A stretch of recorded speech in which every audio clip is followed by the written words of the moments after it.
not practically feasible for a variety of reasons. And so began my quest to adjust my house-size mindset.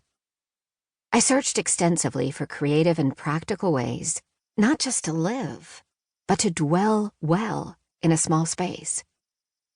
In 1992, long before most people had even heard of a professional organizer, or there was an HGTV cable channel, I started my own business, organized with ease, and became a hands-on office organizer, seminar leader, speaker, and consultant.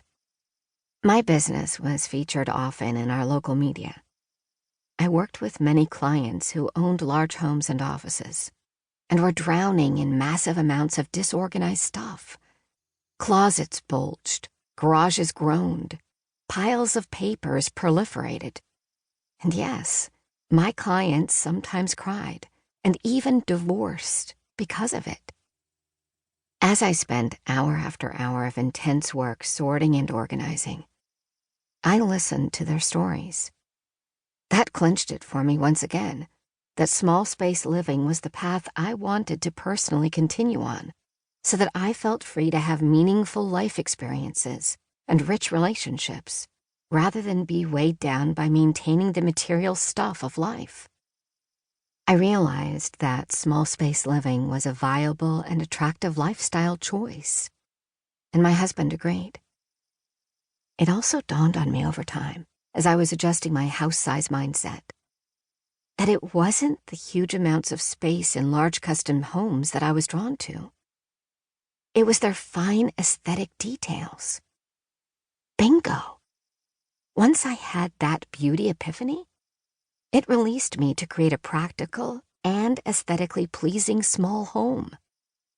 That fact, combined with the quality time I shared with others there, and I learned to happily dwell well. I've lived in 13 small home spaces of every size and shape all across the U.S. over the past 30 years. And now I'm pleased to share with you in Maximizing Your Small Space what I know and practice in my own life. In the chapters of this book, we'll journey together, like having a good friend and coach by your side, as we explore the nooks and crannies of all types of small homes and rooms. Then you can get yours in just the right amount of order, so that you and your family don't feel it is claustrophobic, but instead, perfectly petite. I hope you'll come to think of maximizing your small space as your lifelong small space Bible that you can reliably refer to time and again as you progress through the stages of your life, moving from one home to another. I encourage you to listen through all in one sitting, and then go back and refer to specific chapters as you need them. And, unlike your old 8th grade English teacher, I hope you'll write in the margins and highlight favorite tips and passages that motivate, encourage, and inspire you along your journey. Take notes on whatever ideas will help you get organized. Get out your colored markers and have fun, whatever it takes. So come on, let's get started. Kathryn Bechen, San Diego, California.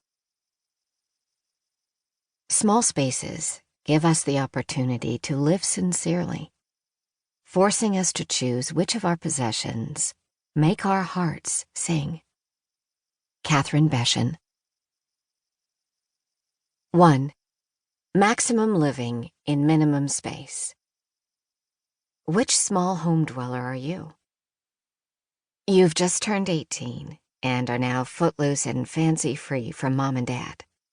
You're headed off to college across the country, where you'll share a minuscule dorm room with a roommate you've never met. You're a young single working person, living out your jet-set fantasy life in a tiny studio apartment in a trendy and expensive area of New York, Tokyo, Paris, or some other fascinating city.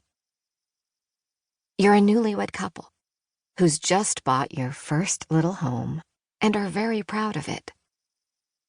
You're in a midlife career transition due to a company downsizing, and you've landed in a new city and state. Housing costs are much higher.